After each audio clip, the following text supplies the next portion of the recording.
Hey there, Bookkeeping Side Hustle community. It's Kate. We're back with another Behind the Hustle. These interviews that I'm doing with accounting professionals who have built, lifestyle firms of their own, and we're getting to see behind the scenes. So today we've got a great guest, Jennifer Adams. We'll get to know her a little bit more in a minute.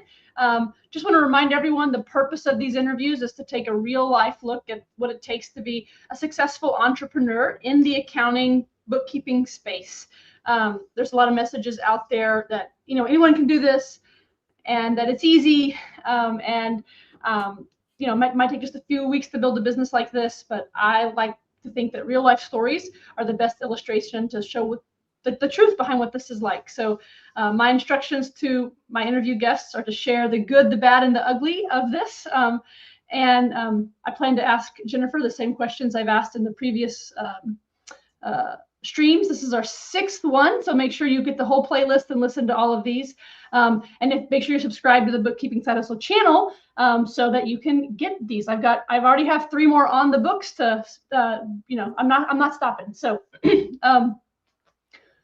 yeah, and if at any point you hear something that you like, be sure to comment or give the thumbs up on this video. That helps more people be able to see it. So before we get into it, one quick note from our sponsor. This episode is brought to you by me. I'm so glad that you found the Bookkeeping Side Hustle content, y'all. If you want support and encouragement to start growing your bookkeeping business, you're in the right place. I've got a few different resources to point you to, and the links to all these will be below in the description of the video. You can access the Bookkeeping Side Hustle guidebook, where I lay out the 4 steps that I think are required to build a bookkeeping business. You can subscribe to my newsletter that I write every other Saturday on Substack. That's where I build my business in public and round up a lot of resources for y'all. Again, this YouTube channel is another resource. Hit subscribe. And you can ask your questions in the free Bookkeeping Side Hustle Facebook group. And then lastly, just for fun, because it's cool, we've got this T-account mouse pad with the accounting equation on top. I love it, and I think it's gotten me out of some binds whenever I'm trying to do accounting. When in doubt, T it out. That is available at the Bookkeeping Side Hustle store, which there'll be a link to that below. So, all right, we are going to get into our questions. And first, I want to just give a chance for our guest to say hi. Hi, Jennifer. Hey, Kate, I'm so excited to be here. And man, I love that mouse pad. I think I need to get one. When in doubt, T it out. I can't tell you how many times I do that with my scratch paper here. I'm like, okay, I'm going to write out the equation. I know this. Which side's going up, which side's going down. Yep. It. Yes. Well, Jennifer is here. I had a chance to meet her in person at Scaling New Heights this summer, right? Yes. So perhaps that'll come up in our conversation. Not sure. But I'm going to jump right into these questions. So I would love for you to tell us about your educational background, training, career, and then that's taken you to start your business, Book Tamers, right? That's your business. Book Tamers, yes. All right. Okay. So give us the background. Will do. All right. So it started in high school. Actually, I took an accounting class. I think it was my junior or senior year, and I loved it and thought, oh, I really like this. I actually also took a landscape design class and loved that as well. So there was a brief season where I was like, do I want to be an accountant or do I want to be a landscape designer? Accounting won, but I do still love plants. So I have lots of plants. But accounting, so then I did not go to college straight out of high school. I actually went to work for this small private asset management firm in my town, and we had some connections with some of the people there. So I went to work there, started as receptionist, but quickly moved up to where I was assisting the CFO and learned so much. I was starting to take accounting classes at night at our local community college. And then about 3 years later, I was like 21, 22, I decided I was ready for college. So I went off to Oregon. I'm from Texas, born and raised in Texas. Went off to Oregon, which was a huge culture shock for me, but went to school there for 4 years. But I did not get an accounting degree or even a business degree. I actually got a Bachelor of Theology. And then I came back to Texas and went back to work for the same private asset management company. Worked there probably another 6 or 7 years, again, continuing my education in the evenings. They were paying for that. My boss was super supportive of me and me learning. And then I got married and we had our first child. and life started shifting. And at that point, I was trying to get all my hours. I was actually considering sitting for the CPA, but then with family, and I started realizing that wasn't really what I wanted. And actually, at that point, our church offered me a position on staff, and it was starting off as their director of finance. They needed somebody to oversee accounting in the church, and they knew that was my background. So I went on staff, did that for like 5 years, and then I actually transitioned into a totally non-accounting role, became on the pastoral staff, was overseeing women's ministry, and actually ended up getting ordained. And I was in that position for about 8 years. Then in 2020, another shift in life, as it happens. The 2020 was a lot of shifting for a lot of people, was the year. But that year, I just really felt like things were changing. And I really felt, honestly, just God telling me it was time for something different. So I stepped out of the church role. My husband has always been in real estate. So at that time, real estate kind of went crazy in 2020, 2021, if people recall. So he was drowning with his business. And so I stepped in and began helping him. And then honestly, by 2022, I just started missing accounting. And I kind of felt like I really want to get back into accounting, and actually began looking for a full-time job in that space, but was having no luck, was having a really hard time finding something. And it was actually my husband one day was like, babe, why don't you just like have your own business? And that had honestly never even occurred to me. And I started doing some research. I did not even know there was this whole thriving community of bookkeeping firm owners. It was all like, seriously, never had crossed my mind. So I just started thinking, I think maybe I could do this. In fact, my husband was the one that came up with the business name, Book Tamers. And in January 2023, I formed my LLC, and the rest was history. That's fantastic. And it's great that you've got that support in the house. I will let people know. I think that's kind of it doesn't mean you can't do it if you don't have that, but it sure is helpful. And I think I try to say that whenever I can. Makes a big difference for sure. Yes. It's like starting on second base or something. Yes. Yeah, for sure. Yes.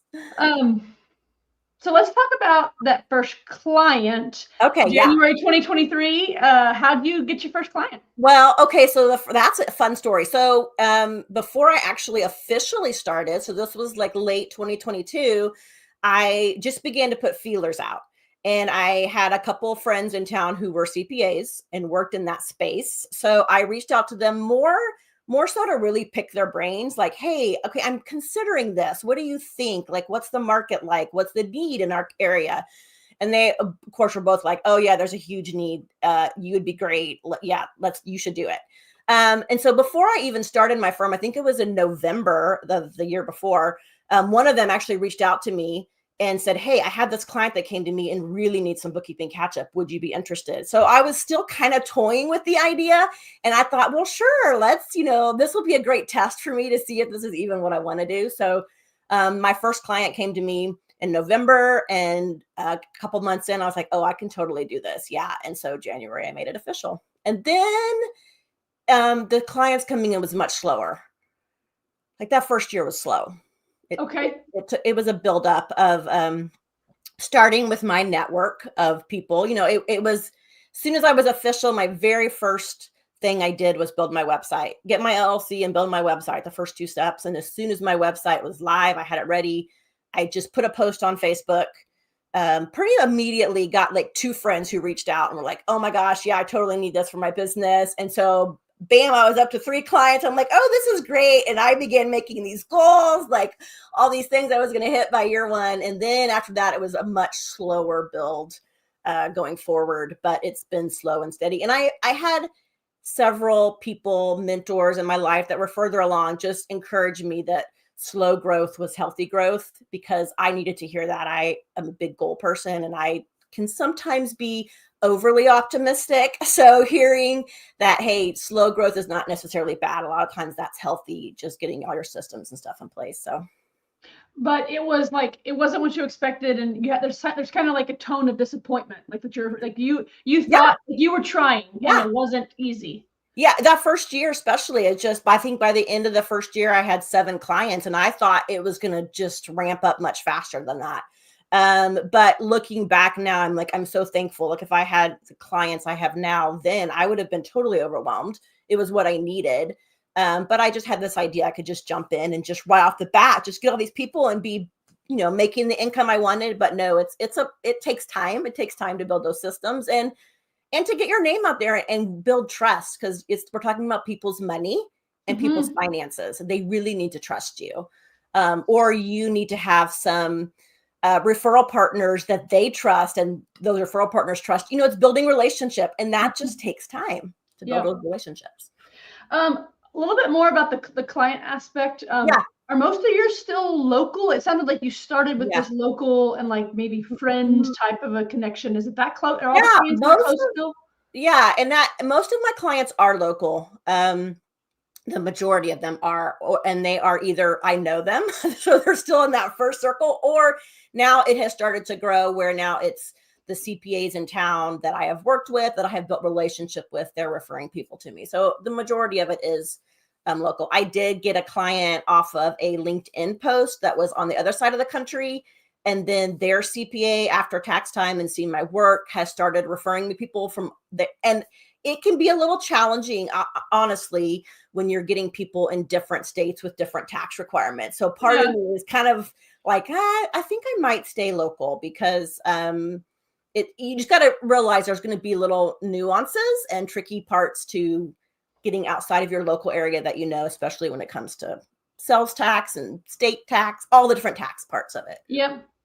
I didn't know that her business was mostly local, y'all, but we have a live stream with a gal named Erin Pohan from like in February-ish timeframe. I'll put it in the description of this video later, but it was about how to get clients with in-person networking. And she's Pacific Northwest, and she's kind of a queen of like going out in her town. She still serves them virtually. Like she's not going into their offices and like logging onto their QuickBooks desktop like people used to do. But there's like, as long as you serve the clients as virtually as possible and kind of treat yourself like that modern firm, there's nothing wrong with having all local clients and using that handshake method of getting clients. Yeah. And I'm a very relational person. I mean, I'm sure a lot of that comes from my background in ministry and pastoral, but I do love having local clients where I don't go to their office, but we can have a meeting if we need to. I run into them in town, relationship. That's a big part of that's important to me. So I do like that local aspect. Very cool. So what's been the hardest part of entrepreneurship? Oh, yeah. Well, I think that kind of depends on the season, right? Of your journey and your business and just life. But I would say, like, right now, for me, the hardest thing is it not consuming my life.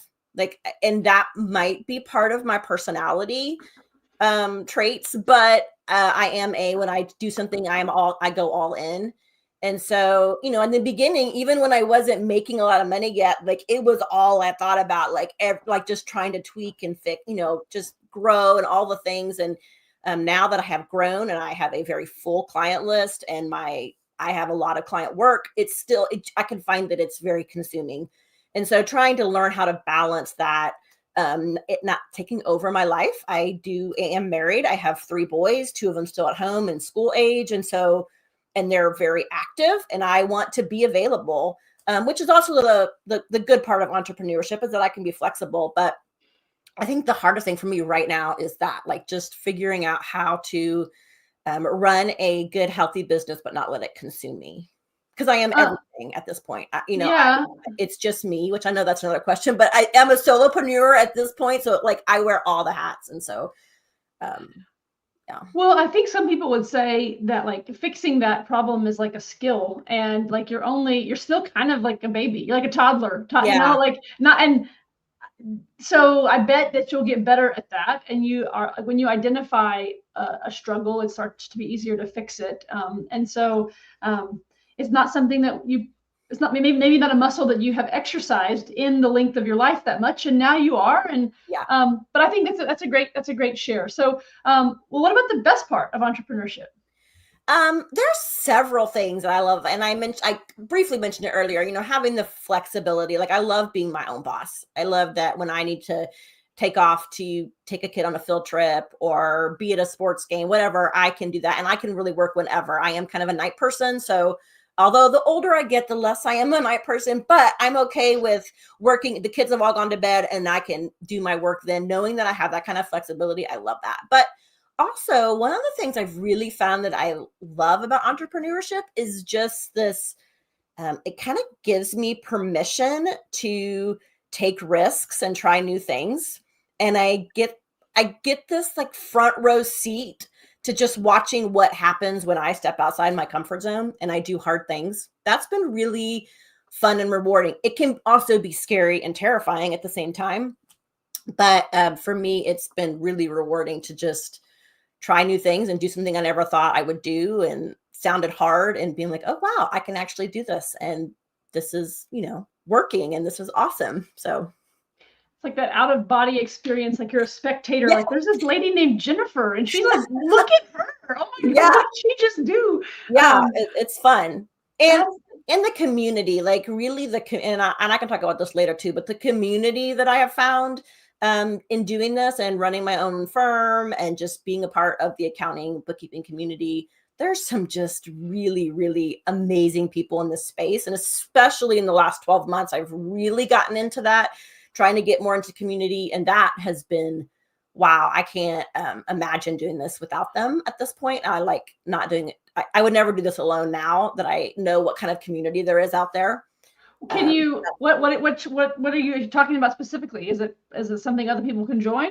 Oh, absolutely. So when I would say the first year and a half of my business, it was pretty much me just trying to figure things out. Like I am a avid learner. So I was devouring podcasts and books and that kind of stuff, but really hadn't plugged into getting into community. And then last year, I think I did is it called Workflow Con? It's an online conference. Okay. Financial Sense hosts that in the fall. I think they're doing it again. So plug for that. Okay. I just saw the email. So I did that last year. And that was when I started to get exposed to some of the people in the accounting community, like Nancy McClellan. She did like this dance off at the Workflow Con. Yeah. And I was like, oh my gosh, she's amazing. And then she had just started a brand new group called Ask a CPA. And so I joined that group at the beginning of this year. And that is a group where you have access basically to Nancy, who is a CPA, and she is all about making tax-ready bookkeepers. So bookkeepers that can prepare books that are tax-ready for the CPAs or tax preparers, which makes you a huge, those tax preparers are a huge fan when you can give them that kind of quality work. So she has this group where she teaches you how to do that, and you can ask her questions that you don't feel like maybe you have an outlet to ask another CPA. You don't have somebody you can kind of bounce those questions off that you don't know. That community has been amazing. And then I've gotten more active on LinkedIn, getting to know people. And then you mentioned this earlier, but I was able to go to Scaling New Heights this year, which was my first in-person accounting conference. And the only reason I was able to go was because I won a scholarship from the Accounting Cornerstone Foundation, which they give scholarships to people that have never been to an accounting conference. And wow, that was an amazing experience for me just to be there. And that's a very large conference. There's smaller ones if the idea of that many people just scares you. And that's it's big. Some people, it can be a lot.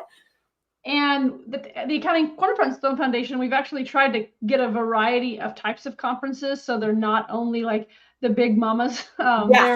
There's some smaller, more intimate ones as well. So yeah, we sent 16 recipients into four people to 4 different conferences in 2025, and have kind of grown it every year. So apply if you've never been to a conference, and donate if you have. It's accountingcornerstone.org. Absolutely. Yes. I mean, I think so, like going to that and just getting, of course you learn so much, and you just get this glimpse of what your firm could be, and you get excited, but you also get to meet people who are doing the same thing you are.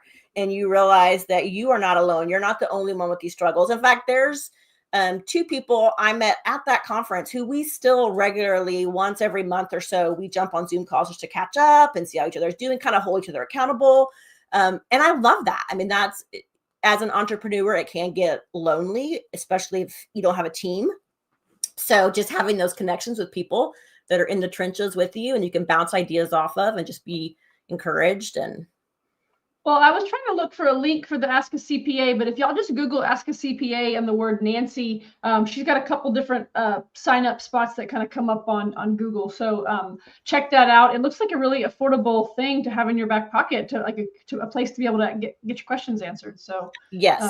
And sometimes, I'll get a brand new client and they've got this really unique situation in their books, and I haven't even had a chance to interact with their CPA yet. And I'm not sure I want to ask some of the questions I have, and I can just run them through that group, run them through Nancy, and Nancy is awesome at helping you understand things and teaching you and explaining things. So it's awesome. I love it. That's awesome. So WorkflowCon, Nancy McClellan's Ask a CPA group, any other communities? Yes. And then this year I also joined, and I really, looking back, I'm like, gosh, I wish I would have done this one sooner, but Justine Lackey's, the incubator, she's got different stages to it, but the first stage are the nesties. And so I just joined that in March of this year. It's a 6-month program. So we're just coming to the end of that. And then she's got follow-up programs to it. But what her program does is it really helps you with your operations, like getting your foundation and your system down, because I'm at the point where my business has grown to the point where I'm thinking about hiring, but I know I have to make sure my foundation is really, really solid and that I've got my processes in place and good SOPs and all that kind of stuff before I bring on people. And Justine's group has helped. I mean, Justine is a phenomenal teacher. She's so, so good, but she grew a very, very successful firm that she ended up selling a couple years ago. And so she has a whole system and she just breaks it down for you, all the different parts of your company and how to set it up. And she gets very practical, very hands-on. But she, not only is she awesome, but the women in that group are amazing. The women, and there's women and men in there, but they're amazing. It's an amazing community. So it could be co-ed, because my content is definitely co-ed. So I want any men listening to this. Well, I know for sure Nancy's is co-ed. We've got some men in that one. I'm trying to think if Justine's. I'm actually not positive on Justine's. I don't. Okay, fair enough. I'm not positive, but her stuff is great. It's been a huge thing for my business, just getting some stuff really solid in my foundation before I continue to grow. As I continue to grow. Well, let's talk about that growth part now. So I wanted to ask if you utilize any contractors or staff. Sounds like no, but that it's on the horizon. Not at this point. At this point, it is me doing all of the different things, which is the challenge with entrepreneurship. You have your strengths and you have your weaknesses, but when it's you got to do them all. So, but no, I am at the point where I'm hoping to hire the first team member by the end of this year. That's exciting. You got to do it before the end of the year or you'll be in trouble, but if you wait till January. I know. Yeah, no, I want it to be this year. So sooner rather than later. Yeah. Well, that's exciting. So, but you're going to have to give up some money to do that. So far, you've been able to keep it all. Yeah, I know. Yes, I have my cash flow models. I'm prepared, and I have a savings saved up for it. Which, can I do a quick plug? When I first started my business, I had a friend who knew I was talking about it and getting ready to start, and she connected me with somebody she knew on LinkedIn who was so kind, reached out to me, set up a Zoom, and just kind of gave me like 30 minutes of her time. She's been running her business for 10, 15 years and just gave me some advice. And one of the things she told me was to get the Profit First book and read it. And so I read that book, which to me, it kind of feels like Dave Ramsey just for business. It's like the envelope system to me. It's just buckets, of money. But I started my business on that, a modified version, a simple version of that. It's not overly complicated at all, but I'm running my firm that way. So I've got my tax bucket, my savings bucket, and I've been purposefully saving in my business, knowing that I was going to be at the point where I wanted a team member and I wanted to have that there so it wasn't affecting my salary. Nice. I think it's fair to that team member too. There's like, when I think about hiring, like the pressure of like, I'm going to be responsible for like someone else's family. It's a heavy pressure.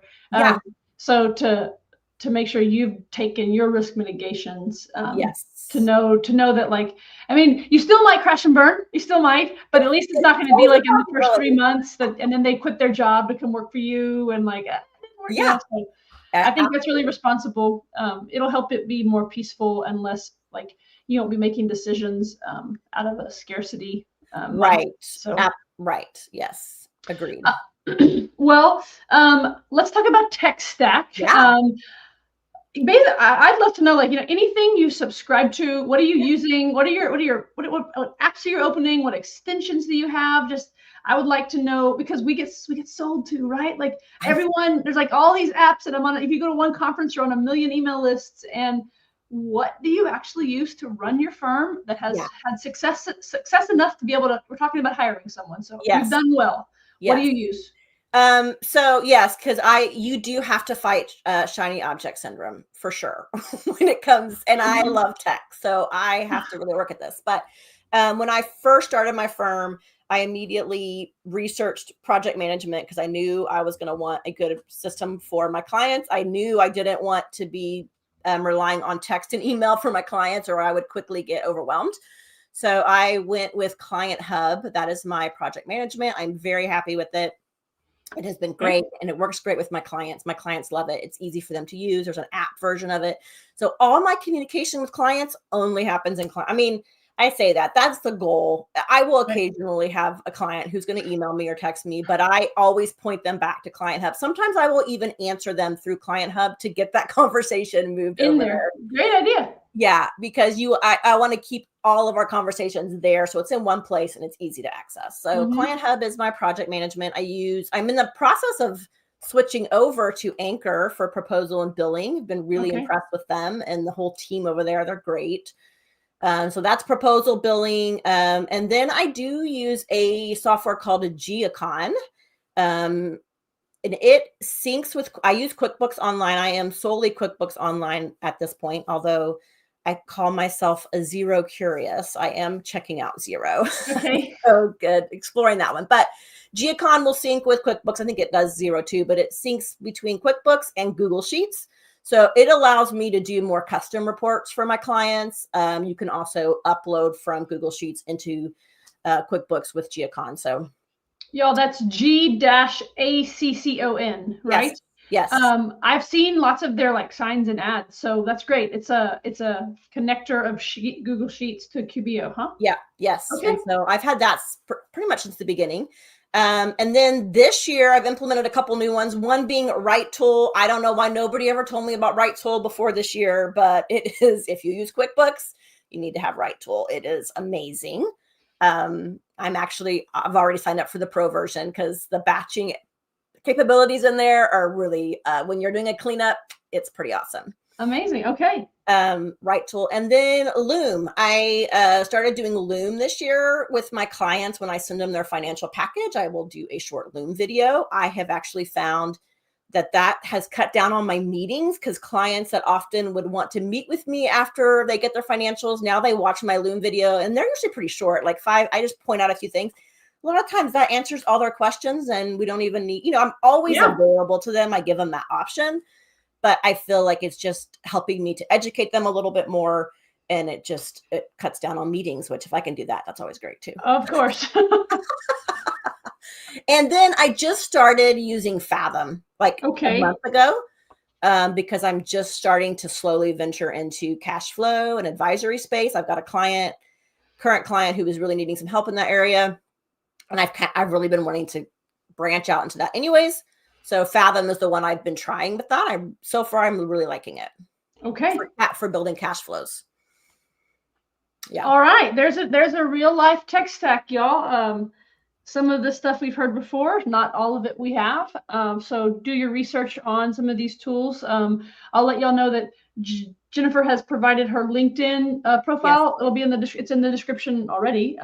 And so, if you've got Fathom questions or Geocon or Client Hub, any of these would be actually, slide into her DMs, I suppose. I was just going to say that. No, yes, please connect with me on LinkedIn, send me a DM. I'd love to chat, answer questions. Fantastic. So now heading towards the question that I get most excited about asking because I think it's the most mysterious. Yeah. It's about the money. What sort of the way I have phrased it to these guests, y'all, is kind of long, but like basically anything you're willing to share, revenue or net income, how much you're charging your clients could be a helpful way to answer that question. How you think about pricing and how, have you been able to raise your prices? Sounds like you don't have a lot of, you're only going on 3 full years with those early clients. So is there any sort of price increase? Like, let's just talk money. Are you feeding your family? Are you building a retirement? Like, are you going on vacation? Like, where are we with this? Okay. So pricing, that's the big one, right? That we all are like, help us with pricing. And I don't know that I will ever arrive on that, but I can tell you that, yes, I raise prices regularly. In fact, I've kind of learned that I'm just every new client that comes along, I'm testing, I'm raising a little more and raising a little more and seeing until I get that resistance. But my very first client that I mentioned before that I got before I'd even officially started, I was scared to death, Kate, like to even get on the phone with her and talk about prices. I'm like, I don't even know how to do this. Like, I'm not a salesman. I am not like, I don't, and I personally am frugal. So the idea of trying to take that personal frugal mindset and not translate it over to my business. My husband has to regularly remind me that I am running a business, not a charity. So, mine does too, recently, actually. I just want to help people, but that very first client, when I was getting ready to call her and have that conversation, I was like, well, maybe I'll just do 25. And like, I was so brave and actually told her 35 an hour and was so proud of myself. And it was this huge cleanup. And I can tell you that when I officially started my business, I think it was by client number 3, I was like, oh yeah, we're not doing 35 an hour. I immediately jumped to 75. I was like, yeah, that's not okay. And I don't do hourly anymore. Like I started doing hourly and that was a nightmare for me. And so I don't do hourly anymore unless it's a very rare thing. But I honestly listen to a lot of podcasts too, really helping my mindset around money because money's a big deal for us a lot of us as business owners. And so that first year, I ended my year, my total revenue was like 24,000. Okay. That was 12 full months. By end of the year with 7 clients. So it was slow. Like it was not that my goal for that year had definitely been higher, but okay.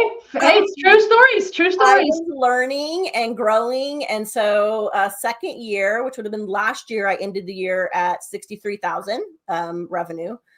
Ended the year, I think, with around 17-ish clients. And then this year I'm on track to hit just around 100K in top line revenue. Probably be around 25 clients by the end of the year. My margins right now, honestly, are really great because it's just me. And you can run a bookkeeping firm very lean. Yeah. You don't have to have a lot of stuff. Now I am a tech person, so I do probably have more tech software subscriptions than is necessary. But my firm runs at around 80 to 85% margins, bottom line. So you can run a pretty lean, and you could probably, if it's just you could maybe even run leaner than that. I don't know. But half of my clients are monthly and half of them are actually quarterly. I've got quite a few small businesses who just really don't need a monthly package. It's a little tricky. I will admit it's tricky having quarterly clients because it's great on, month to month with my monthly clients. And then I hit that month where I've got to do everybody. And then I'm like, wow. But yeah, that's the part where I just love serving those really small business owners. And I've got to figure that out, how much longer I'm going to keep doing quarterly. But pricing, yes, I continue to raise prices. And another plug, I did last year, I think it was the middle of last year. So I'd been into this a year and a half, and I took Veronica Wasick's course. She has a course. She's the 5-minute bookkeeper. Yep, 5-minute bookkeeping. Yep, she's awesome. Yeah. She has a course on how to do a QuickBooks. She calls it a QuickBooks diagnostic review. And she has you buy this course. She walks you through it, how to do it and how to price it. And then once you've done that course, you can join a private Facebook group, and she will answer questions at any time when you are in the middle of it. She is awesome. So as soon as I took that course, I was like, oh yeah, I'm doing this. Cause I was just doing free discovery calls for clients. Like they'd call me, and then I would try to get an idea of what their business was like and trying to give them a quote. And I was really shooting myself in the foot, not getting into messes, because they would be like, oh, my books are clean. It's super easy. It's so easy. Totally clean. It's so easy. And I majored in accounting, basically. No, you did not. No, you did not. Oh, yeah. Wait, say that again? What? No, they're like, yeah. Like I took a guy. I'm like, they make it seem like they're an accounting expert, and they're not. They're like, no, you've never had an accounting class ever. You don't know what any of these numbers mean. Well, I had a client who had me do a huge cleanup, and then he said, okay, I think I'm going to take it from here because I've got QuickBooks, and it's basically doing the bookkeeping for me. And I was like, okay, good luck with that. Yeah. So anyways, her course really helped me, because then I decided now every client that comes to me, requirement up front is I do a review, and it's paid. They pay me for that review. What are you charging for that review? $350. Dang it. I'm charging $3. And I took her course, and I would say the most valuable thing for me was the scripts that came with the course, because I had to stand in the mirror and practice saying the words paid diagnostic. Oh yeah. And then the next step is to do a paid diagnostic review. And she's just so chill about it. And I just want to throw up, in my mind, I was like, I can't say that. I can't. But now, and I didn't start at 300, and now, dang it, I got to move to 350. Come on, Kate. I don't know. I think for next year, I'm moving to 395. So come on, Kate, go with me. All right. Okay. 395, 2026. But at this point anyways, if they continue with me, because when they get that review from me, I do a written report, and then I do a Loom video walking them through it. And then I give them quotes for whether it's cleanup or monthly going forward. I take a portion, like 200 of that, and I apply it to their cleanup, because I feel that's only fair. That's so. Y'all, I'll put a link to Veronica's diagnostic review course. Like I literally had it taped in my bathroom and in my office because I needed help on this first. And now it's not a big deal. Right. Now I can't even imagine looking at people ask like, oh, can I invite you to my, well, I use FreshBooks. So can I invite you to FreshBooks? And I'm like, no, you may not. That's $300.